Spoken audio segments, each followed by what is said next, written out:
오늘 말씀의 제목은 성령 안에서 누리는 은혜의 삶. 할렐루야. 성령 안에서 누리는 은혜의 삶.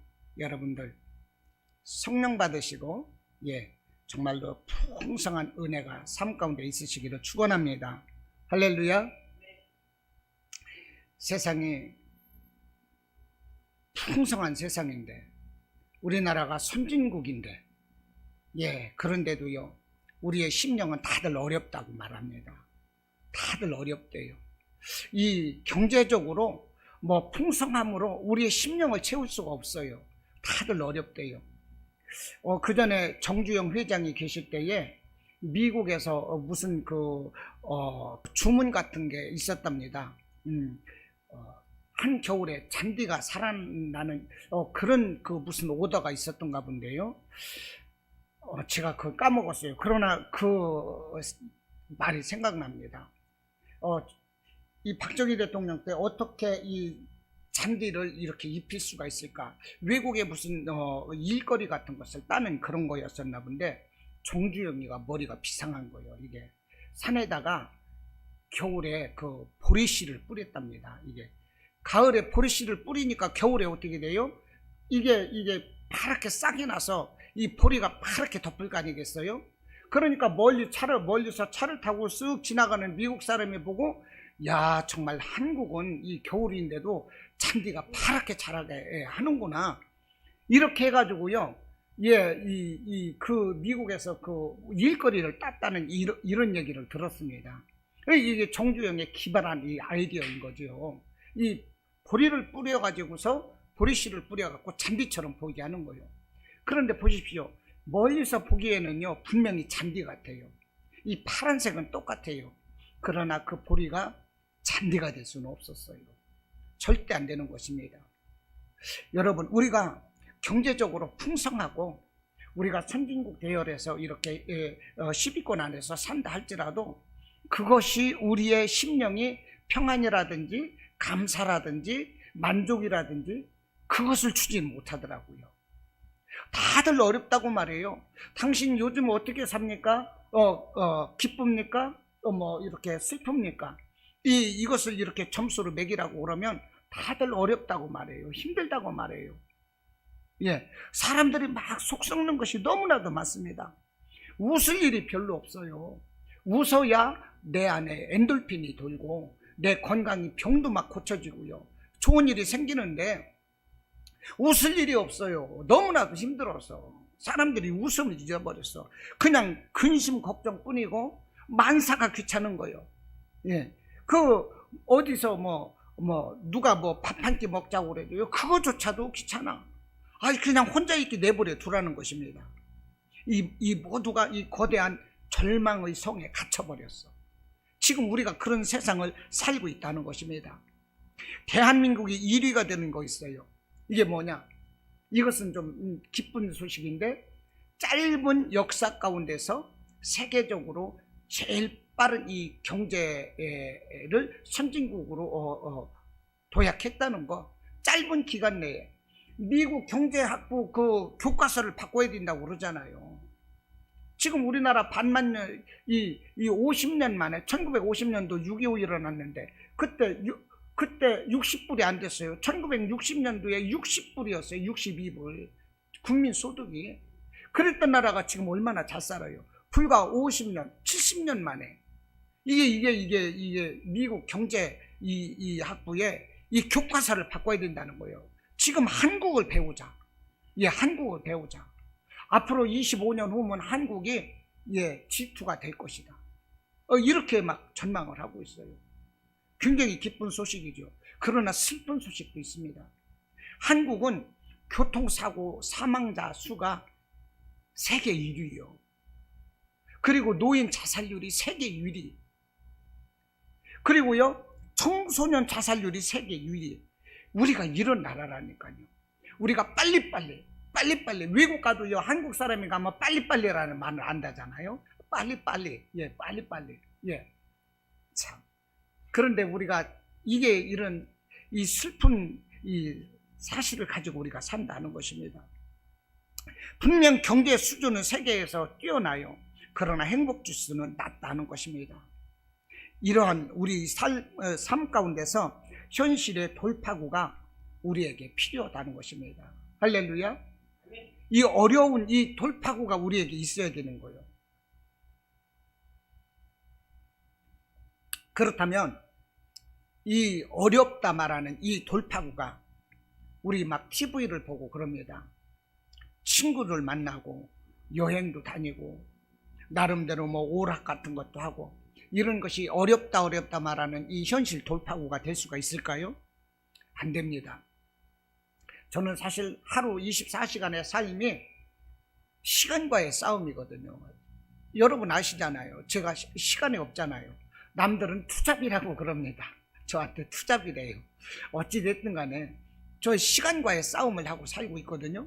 그런데도 가끔 힘들고 머리 식히고 그럴 때는요, 잠시 유튜브를 통해서 이 동물들이 이렇게 막 놀고 하는 이런 모습이라든지 잠깐씩, 아니면은 그런 게 있더라고요. 뉴스나 뉴스 볼 시간도 없거든요. 뉴스를 잠깐 본다든지 아니면 자연인이라든지 이런 거 잠깐 보는 거예요. 이렇게 자연 가운데서 집을 짓고 막 이런 거 있지 않습니까? 잠깐씩 보면요, 흥미롭고 이것이 막 힐링이 되는 것 같아요. 그런데 그것도 30분 이상 1시간 가까이 보면은요, 영혼이 만족이 없어요. 영혼이 피폐해져요. 역시 뭐니 해도 내가 만족할 수 있는 것은 하나님 말씀, 성령 안에서 하나님 말씀, 이것이 나를 유일하게 쉬게 해요. 예, 여러분, 우리가 어렵다 말하는 이 돌파구가 뭐겠습니까? 예수 안에서 성령에 붙잡혀야 하는 것입니다. 할렐루야. 할렐루야. 예수 안에서 성령에 붙잡혀야 되는 거요. 요한복음 10장 10절에서 우리 예수님 말씀입니다. 내가 온 것은 양으로 생명을 얻게 하고 더 풍성하게 하려는 것이다 그랬어요. 우리에게 영원한 생명 주시려고, 그리고 우리의 삶을 풍성하게 하시려고 예수님이 오셨대요. 그 예수님께서 가심에 뭐라고 하셨습니까?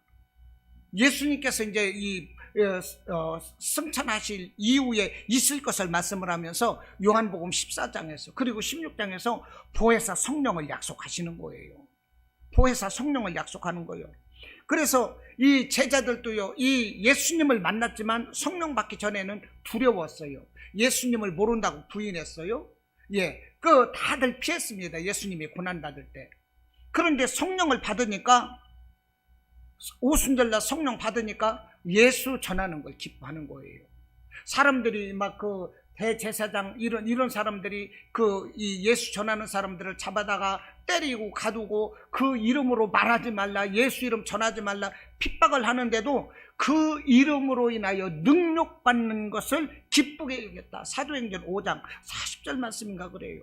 그 이름으로 인하여 능력받는 걸 기쁘게 여겼다는 것입니다.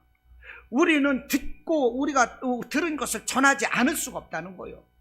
천하 사람 중에 구원을 받을 만한 다른 이름을 우리에게 주신 적이 없다. 이러므로 우리가 보고 들은 것을 말하지 않을 수 없다. 그겁니다. 그러면서 그것을 전하면서 능력받고 핍박받는 것을 기뻐했다니까요. 왜 그럴까요? 성령에 붙잡혔어요. 성령에 붙잡히니까 그렇게 핍박받고 고난 가운데 있으면서도요, 언제나 평안한 거예요. 언제나 감사가 넘치는 거예요. 사도 바울이 이 복음을 전하다가 감옥에 갇혔지 않습니까? 엉덩이 짝이 그냥 막 터지도록 피가 흐르도록 매를 맞고 나서요, 손과 발에 착고에 매였어요. 매여가지고 여러 명의 그 군사들이 지키는 가운데 감옥에 던져졌는데요, 이 밤이 되어가지고 모든 죄수들이 듣도록 찬송을 불렀다는 거예요. 기도했다는 거예요.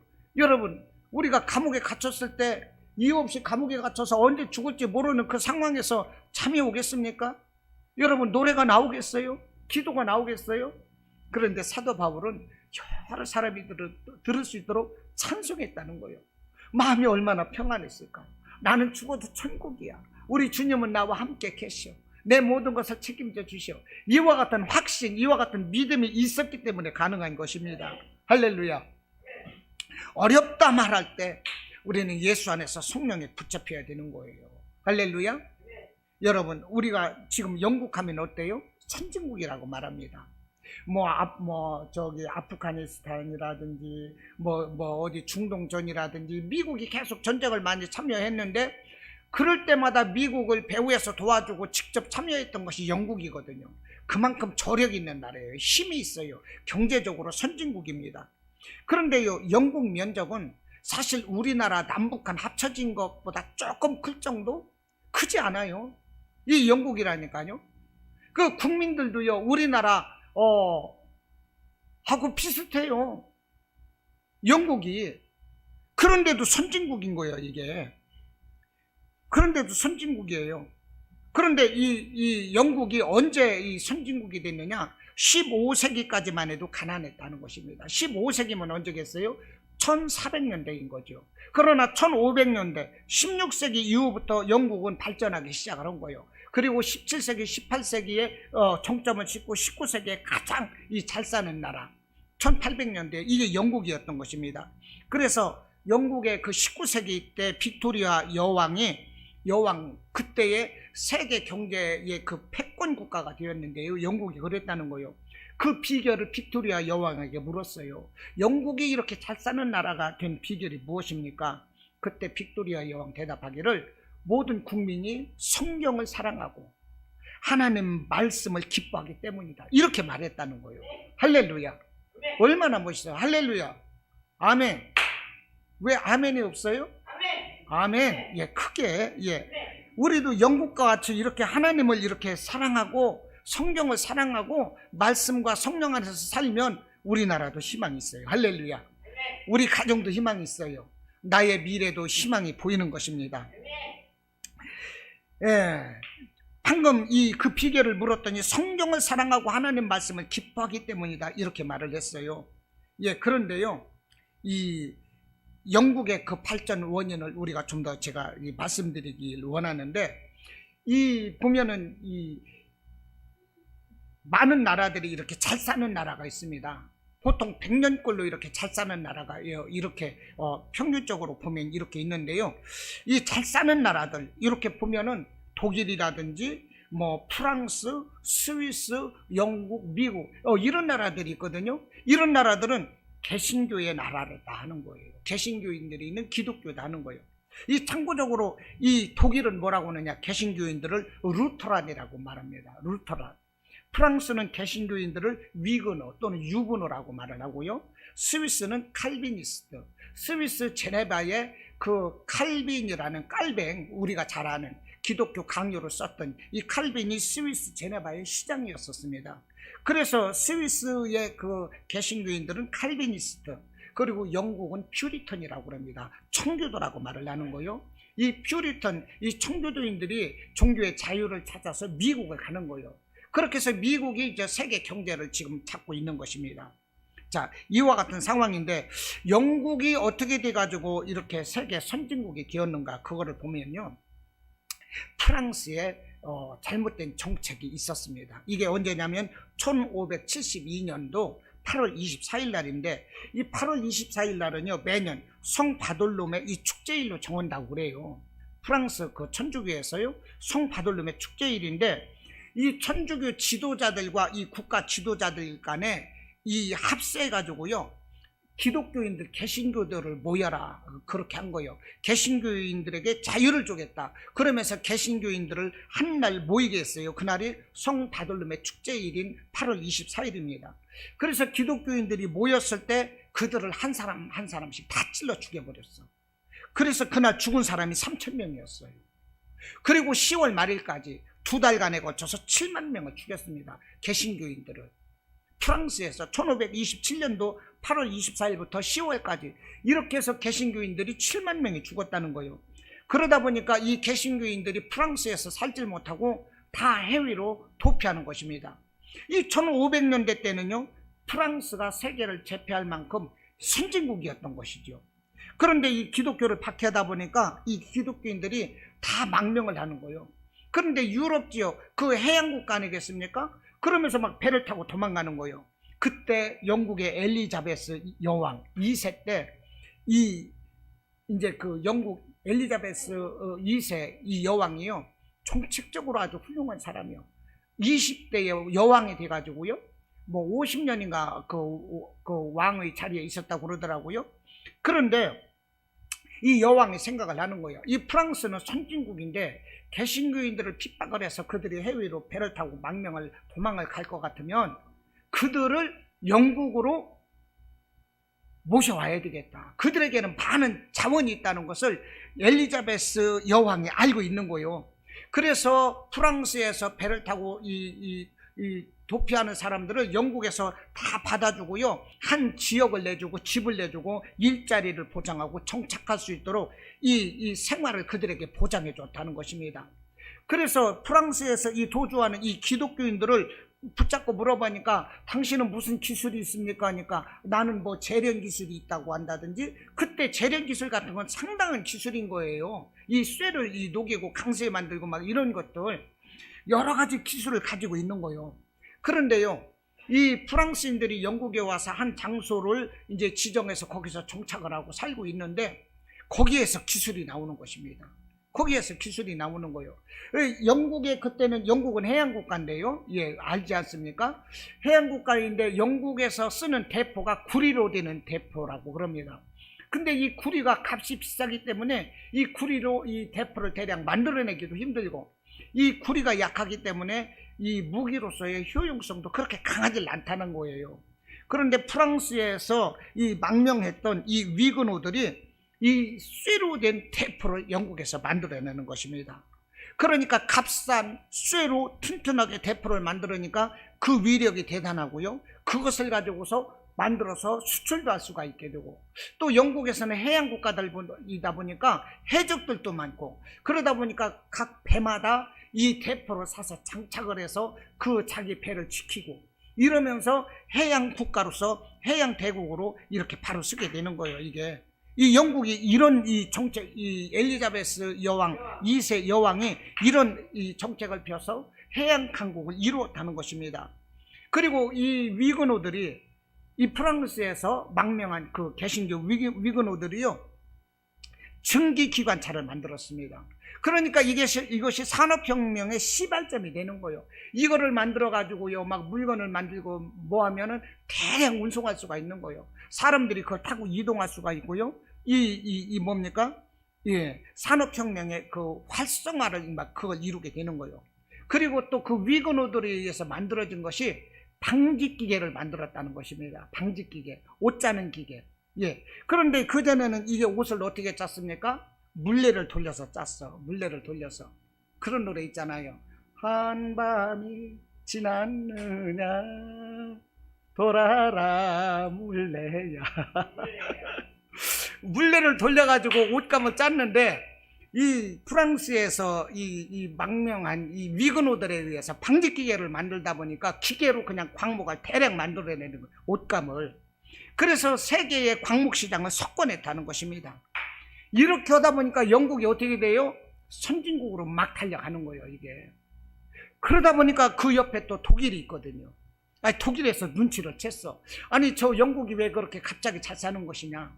그렇게 해서 전문가들을 영국에다가 비밀리에 보내서 알아봤더니 이 프랑스 위그노들이 이게 영국을 이렇게 막 산업을 막 활성화시키는 거야.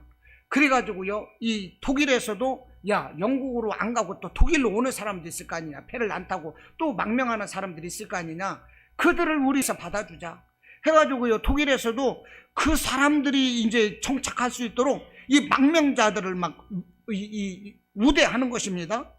그래서 이 독일에 간 이 프랑스 위그노들이 한 일이 뭐냐, 화학과 기계를 발전시키는 거예요. 그 화학을 통해서 만들어내는 것이 뭐 바이오, 제약 같은 거. 그래서 오늘날 의학하면 독일인 것입니다. 독일. 여러분 아시죠? 예, 약 같은 거, 제약. 그리고 기계가 발전했어요. 그러니까 그 기계가 뭐예요? 벤썸은 독일이잖아요. 이 프랑스의 이 위그노들에 의해서 독일이 이렇게 됐다 이 말이에요. 그러면서 독일도 또 선진국이 되는 거예요. 그런데 그때 인접국가에 또 스위스가 있습니다.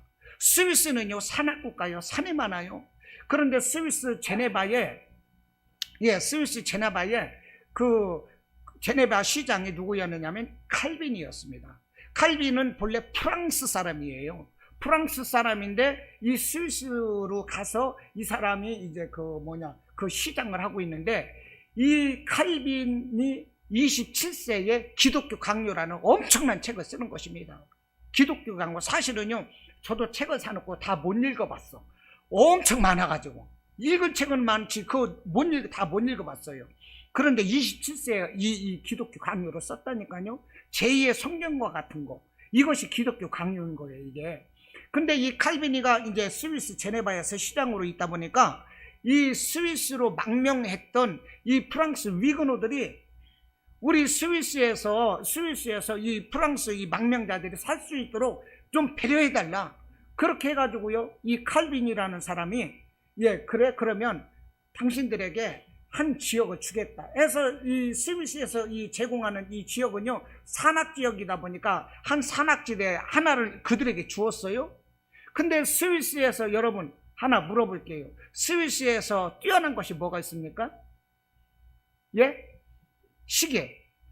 이 프랑스 위그노들이 이 스위스에서 한 지역을 배정받아가지고요, 그들이 수공업으로 만들어낸 것이 뭐냐? 시계였다는 거예요. 그래갖고 이 스위스에서 시계가 발전을 한 것입니다. 그러니까 프랑스 위그노들이, 기독교인들이 가는 곳마다 다 선진국이 되었어요. 할렐루야. 그런데 그 영국에 있던 그 청교도인들이 어떻게 됐어요? 미국으로 갔잖아요. 미국이 지금 100년 동안, 이 100년 이상을 세계를 지금 석권하고 있는 거예요. 그것이 일본으로 갈 것 같았어요. 근데 물 건너갔어. 중국으로 가려고 중국에서 애를 쓰고 있는데 그것도 물 건너가. 계속적으로 미국이 잡고 있을 것 같아요. 그런데 미국의 그 세계 이 주역의 역할이 저는 한국으로 올 것이라고 생각을 합니다. 한국이 어떤 나라입니까? 1884년도에 언더우드와 아펜젤러가 인천 재물포를 통해서 우리나라에 왔어요. 그 이전에도 많은 선교사들이 와서 다 죽고 했지만은 그 선교 아펜젤러와 언더우드가 와가지고요, 우리나라 그 침으로 막 고치고 하는 이 왕실에도 막 병원이 들어가고, 이게 처음 들어간 병원이 광해원이었거든요. 이것이 이제 제중원으로 바뀌고요. 이것이 나중에 세브란스 병원이 되는 것입니다. 이 산업공상 해가지고요, 상업하는 사람들, 이 상반, 이런 이 계급이 정해있던 이런 우리 조선시대에 연희 전문학교라든지 막 여기저기 학교가 세워지고 그러면서 경제인들이 막 세워지게 되는 거예요. 그러면서 의학에서도요, 제일 먼저 우리나라에서 의학 박사가 누구냐? 백정의 아들인 거예요. 이렇게 학교가 세워지고 병원이 세워지고 막 산업시설이 들어오고 선교사들에 의해서, 이게 바로 우리 한국의 저력이 나는 것입니다. 그리고 지금 한국에 뛰어난 것이 뭡니까? 반도체인 거예요. 미국이고 어디고 가면 세탁기, 냉장고, TV 같은 것은 다 한국 거래요. 한국 거. 그리고 이 전기 기술 같은 거. 그러니까 약 100년마다 프랑스, 독일, 영국, 스위스 이런 식으로 쭉 이런 나라가 있었는데, 이 사람들의 이 공통점이 뭐냐? 기독교인들에 의한 하이테크놀로지 기술이었다는 거예요. 그 기술이 그들을 선진국으로 이끌었어요. 그것이 미국이 되고 이제는 한국이 되지 않겠느냐, 저는 이렇게 보고 있습니다. 할렐루야. 우리 대한민국, 할렐루야. 너무 감사한 거예요. 이게 하나님 은혜, 할렐루야. 우리는 이런 나라에서 살고 있습니다. 얼마나 감사한 것입니까? 네, 얼마나 감사하냐고. 그런데도 어렵다고 말하고요. 그런데도 어렵다 말한다. 이 문제죠. 그러므로 이 어려움을 이겨낼 수 있는 게 무엇이냐? 예수 안에서, 성령 안에 살 때 우리는 그것을 이겨낼 수가 있는 것을 믿으시기 바랍니다. 오늘 우리가 요엘 성경을 보고 있습니다. 요엘서 2장 28절로 32절을 읽었는데, 요엘 선지자는요, 이 짧은 글을 썼어요. 3장입니다. 3장에 이르는 짧은 글이지만 요엘 선지자가 쓴 글은 놀라운 그 예언이 들어있어요. 이게 뭐냐면 메시아가 올 것이다. 메시아가 올 것이고 성령이 임할 것이다. 이 성령이 임할 것이 오늘 2장 28절부터 성령이 임하시면 예언, 장래일을 말하고 꿈꾸고 이런 것이 이렇게 기록이 되어 있는 거예요. 그리고 메시아가 또 재림할 것이다. 예, 이것을 말씀을 하고 있는 거예요. 이 요엘서에서. 그리고 말씀 덧붙이기를, 회개하고 돌이키면 이스라엘의 이른 비와 늦은 비를 하나님께서 내려주시며 성령을 부어주실 것이다. 이런 내용이 요엘서 내용이라는 것입니다. 이 말씀대로 어떻게 됐어요? 이 요엘서가 쓰이고 나서 몇백 년 후에 메시아 예수님께서 동정녀 마리아를 통해서 이스라엘에 오셨던 것입니다.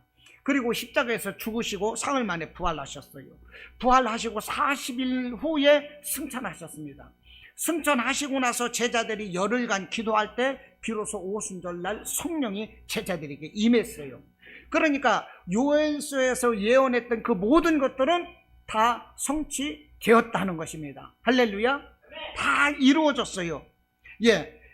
이제 다 이루어져 가지고 제자들이 오순절날 막 성령을 받고 그러는데, 그때에 무슨 일이 있었느냐면 이 6월절, 이스라엘에서 6월절 절기가 있기 때문에 가장 소중히 여기는 6월절 절기를 지키기 위해서 이스라엘 주변국들, 지중해 연안국 그 16나라가 이스라엘에 예배를 드리러 왔었던 것입니다. 그런데 갑자기 예수님의 제자들이 막 방언을 받고 따따붙다 그러면서 막 이 각 나라 말로 방언을 말하며 예수를 전하니까, 야, 이게 하나님의 일이다 이렇게 말하는 사람도 있었지만, 어떤 사람들은 저 사람들이 아침부터 술 먹었냐 그랬다는 얘기요. 그때가 몇 시였느냐면 성경에서 3시인데 우리나라 시간으로 9시인 것입니다. 왜? 저 사람들이 술 먹었나? 아침부터 술 취했나? 왜 저렇게 헛소리 하느냐? 이렇게 막 의아해하고 비판하는 사람들도 있었다는 것입니다. 그래서 사도행전 2장에서 보면 베드로가 벌떡 일어납니다. 베드로가 벌떡 일어나서 연설을 해요. 무슨 연설을 하느냐? 오늘 요엘서 2장 28절에서 적혀있는 32절까지 적혀있는 이 내용을 가지고 연설하는 것입니다. 베드로가 말을 하는 것입니다. 우리가 방언하고 이랬던 거, 이는 선지자 요엘을 통하여 말씀하신 것이니 일러스되, 사도행전 2장 16절에서 그 연결되는 말씀이요. 일러스되 하나님이 말씀하시기를 말세에 내가 내 영을 모든 육체에 부어주리니 너희의 자녀들은 예언할 것이요 너희의 젊은이들은 환상을 보고 너희 늙은이들은 꿈을 꾸리라. 그때에 내가 내 영을 내 남종과 여종에게 부어주리니 그들이 예언할 것이요. 이런 이 베드로의 연설이 있었다는 것입니다. 그 연설이 무슨 연설이냐? 요엘서 2장 28절부터 32절까지의 말씀을 가지고 사람들에게 연설을 하는 거예요. 요엘서는 이렇게 말씀을 했다. 그 말씀과 같이 예언했던 바와 같이 구원자 메시아 예수께서 오셨지만 너희들이 그를 십자가에 못 박여 죽었느니라. 그 예수께서, 메시아 구원자 예수께서 우리에게 성령을 약속하셨고, 요엘 선지자가 예언했던 것 같이 예수님께서 보혜사 성령을 보내줄 것을 또 말씀을 하셨고, 그와 같이 우리가 기도할 때 이렇게 성령이 임했느니라. 우리는 절대 술 취한 것이 아니다. 이렇게 베드로가 이 말씀을 했다는 것입니다. 그러니까요, 이 요엘 선지자의 말씀은 이 예수님이 오시고 나서 성령이 임했던 것입니다. 할렐루야. 임했던 거요. 그런데 여러분, 이 하나님의 말씀이 2000년 전의 말씀인 것입니까? 오늘 우리에게 전해주는 말씀인 거예요. 히브리서 13장 8절 말씀에 뭐라고 하십니까? 예수 그리스도는 어제나 오늘이나 영원히 동일하시니라. 할렐루야. 하나님의 말씀은 세상 끝날까지 함께 가는 거예요. 동일하게 우리에게 적용되는 것입니다. 우리 예수님께서는요, 보혜사 성령을 우리에게 보내주실 것이라고 그랬어요. 그래서 성령을 받으면 우리가 듣고 배운 것을 깨달아 알게 하고 생각나게 하실 것이다. 우리 예수님이 말씀하셨던 것입니다. 할렐루야. 그 우리에게 부어주시고 우리에게 임하실 그 성령님을 내가 사모해야 되는 거예요. 그 성령님을 사랑하세요. 간절히 원하세요. 그래서 나의 하나님으로, 나의 주님으로 이 성령을 모셔드리면 우리도 오늘 이 요엘서 2장 28절 말씀처럼 우리도 장래일을 말할 수 있는 것이며, 우리도 꿈을 꿀 수 있는 것이며, 우리도 이상을 보는 이런 삶을 살 수가 있다는 거예요. 오늘 28절 보십시오. 그 후에 내가 내 영을 만민에게 부어주리니 너희 자녀들이 장래일을 말할 것이며, 너희 늙은이는 꿈을 꾸며, 너희 젊은이는 이상을 볼 것이며. 예, 여기서 자녀들은 장래일, 늙은이는 꿈, 젊은이는 이상을 본다. 그런데 여기서 자녀나 늙은이나 젊은이나 이것을 구분할 것이 아니라 젊은이도 장년이 되고 늙은이가 되는 것이고 다 똑같은 거예요. 모든 믿는 자들, 성령 받을 사람들에게 공통적으로 주시는 말씀인 것입니다.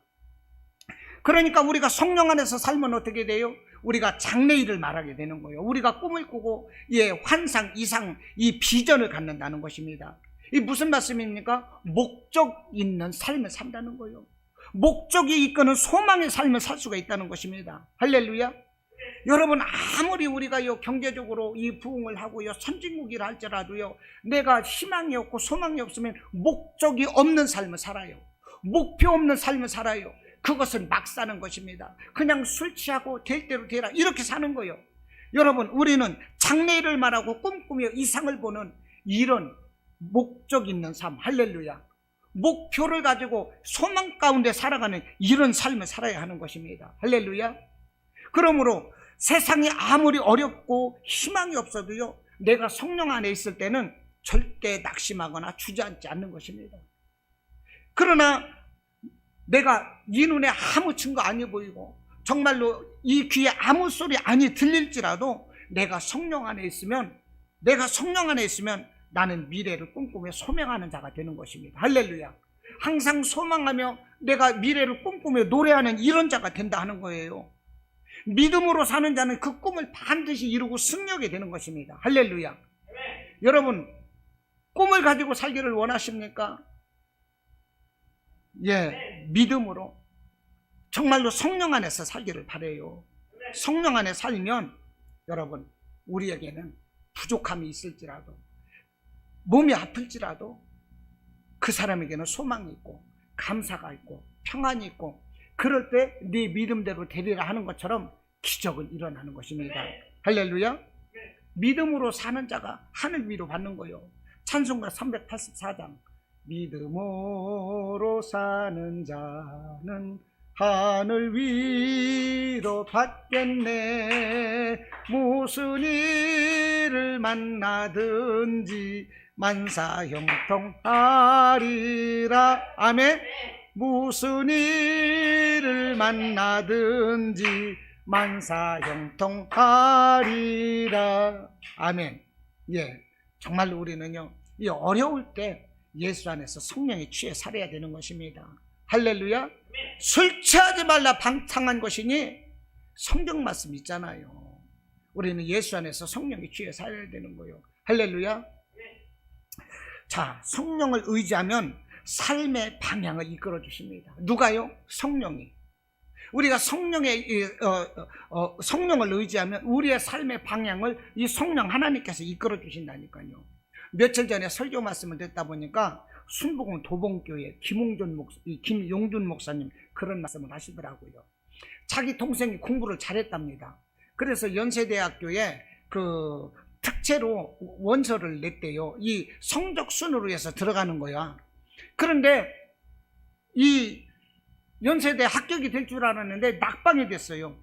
그래서 낙심하고 있는데 그 어머니 권사가 꿈을 꿨는데 꿈에 333번 버스가 보이는 거야. 이게 333이. 근데 333번 버스가 어디로 가느냐면 관악산 서울대 앞에 가는 버스거든요. 그래가지고요, 야, 이거 333번이 관악산 서울대 앞에 가는 건데, 야, 하나님께서 계시를 주는지 모르겠다. 믿음으로 원서를 내라 해가지고요, 이 서울대 원서를 넣은 거야. 떳떳하게 시험을 봐서 들어가라. 원서를 넣고 이 시험을 딱 봤는데 서울대 합격한 거예요. 아니, 성령이 이끌어 주시니까 연세대보다는 서울대가 좀 나은 거 아니에요? 여러분, 할렐루야. 예, 성령이 이렇게 이끌어 주신다니까요. 우리가요, 뭔가 이상할 때가 있어요.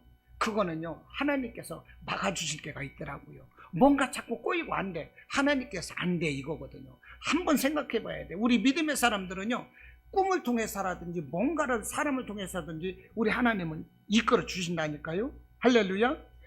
예, 우리가 항상 성령 의지하고 기도로 물어야 되는 거예요. 그러면 우리를 기도로 이끌어 주는 거예요.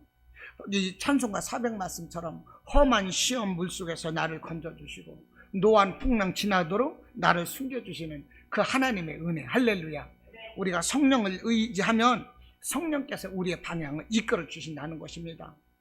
여러분, 뭐 우리가 무슨 지혜가 있습니까? 지식이 있습니까? 우리 경험으로 됩니까? 안 되는 거예요. 기도하면 성령께서 그냥 이끌어 주시는 거예요. 그 성령께서 이끌어 주실 때는 내게 마음을 주시고 생각을 주시고 뜨거운 마음, 은혜 같은 거 여러 가지 방법으로 성령께서 이끌어 주십니다. 순종하면 좋은 일이 일어나요. 할렐루야. 순종하면 좋은 일이 반드시 일어나는 것입니다. 또 하나는 우리가 성령을 의지하면 꿈을 꾸는 비전의 삶, 미래지향적인 삶을 산다는 것입니다. 장래일을 말하고 늙은이는 꿈을 꾸며 젊은이는 이상을 볼 것이며, 이게 뭡니까? 나는 늙은이네? 나는 젊은이네? 이런 게 아닌 거요. 우리 믿음의 사람들, 성령의 사람들에게 공통적으로 주시는 거요. 장래를 말하고 미래를 말하고 정말로 꿈꾸고 이런 삶을 산다니까요. 얼마나 좋아. 할 것도 없고 세상에서 이것도 할 것도 없고 저것도 할 것도 없고 돈도 없고 나는 백도 없고 나는 아무것도 할 수 없어. 이거는 뭐예요? 성령이 없는 삶인 거예요. 그러나 성령에 붙잡혀 살면 어려울수록 그 안에서 내가 할 수 있는 일을 찾게 되는 거예요.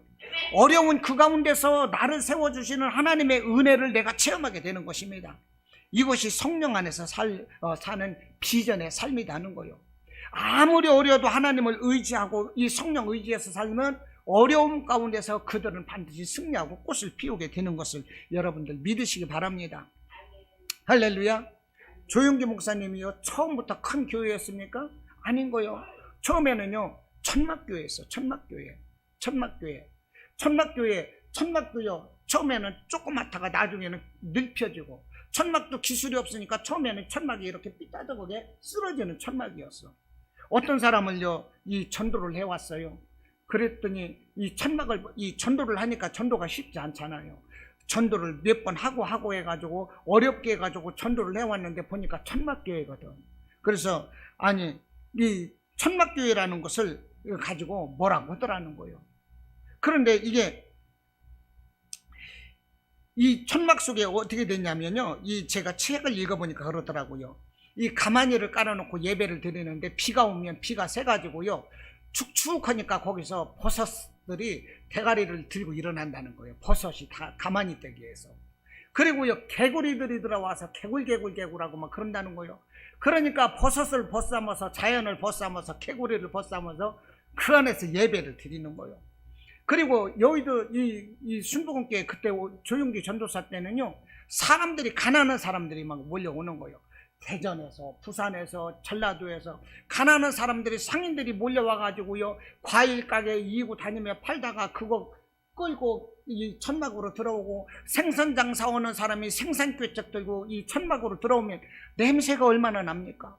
그 안에서 거기서 자면서 기도하면서 그러면서 이 교회를 했다는 거예요. 그때 또 아이들도 많이 낳는 시대잖아요. 이 아이들을요 어떻게 일일이 엄마가 다 관리를 할 수 없으니까 끈을 잡아가지고요 아이들을 묶어놓는답니다. 허리 뒤에다가 꼭꼭 묶어놔가지고요 아이들이 저만큼 가면 다시 땡기면 강아지처럼 오는 거예요. 그 안에서만 놀고, 끈을 땡기면 또 오고, 오줌 마렵다 하면 이 천막 밖에 나가서 그 천막 문 닫히고 나서 거기서 오줌 쉬하고, 그러니 냄새가 얼마나 나냐고. 이런 데서 살았다니까요. 이런 천막 있는 교회를 전도를 했더니 어떤 사람이 와가지고 그러더랍니다. 그 천막을 보면서 이것도 하나님이 복 받은 거냐고. 아니 예수 믿으면 복 받는다고 그러더니 이 천막 치고 이 하는 것이 복 받는 거냐고. 당신이나 나하고 똑같은 거 아니냐고. 그래서 조용기 전도사가 그랬답니다. 우리 교회는 축복받고 부흥된 교회입니다. 그랬다는 거예요. 아니 가만히 깔고 예배 드리는 게 뭐가 축복을 받았어요? 그러길래 그랬답니다. 내가 처음에는 가만히 떼기 4개를 깔고 예배를 드렸는데 지금은 8개를 깔았습니다. 그러니 얼마나 부흥된 것입니까? 하나님 얼마나 축복 줬습니까? 그랬다는 거예요. 여러분 말같이 되는 거잖아요. 4개를 가만히 떼기 깔았는데 8개를 깔고 10개를 깔았으니까 하나님이 축복해 주시고 부흥한 거예요. 여러분, 제가 말씀드리는 것은 성령의 사람은 어려움 가운데서도 긍정적인 말을 하고 잘되는 말을, 미래지향적인 말을 하고, 할렐루야, 목적이 있는 이런 삶을 살아간다는 거예요. 할렐루야. 그러므로 우리가 성령 받아야 돼요. 할렐루야. 왜 경제적으로 선진국인데 왜들 사람들이 잘못되는 것입니까? 우리 인식이 잘못된 거예요. 빨리빨리 문화 때문에. 빨리빨리 하다 보니까요 막 교량을 건설하고 아파트를 짓고 하다 보니까 나쁜 그 바닷모래를 쓰고 그러다 보니까 10년 20년에 가서 막 허물어지는 그런 역사가, 그 아픔이 우리나라에 있었잖아요. 빨리빨리 이 경제 성장은 있었지만 부작용도 많은 거예요. 우리가 잘 살고 있지만 지금 그래서 어렵다고 말하고 있는 거예요. 그러므로 우리에게 필요한 것이 무엇입니까? 성령을 받아야 한다는 것입니다. 이렇게 조용규 목사님을 따라왔던 사람이요, 처음에는 그 부인이 따라왔는데 나중에는 남편이 따라왔더래요.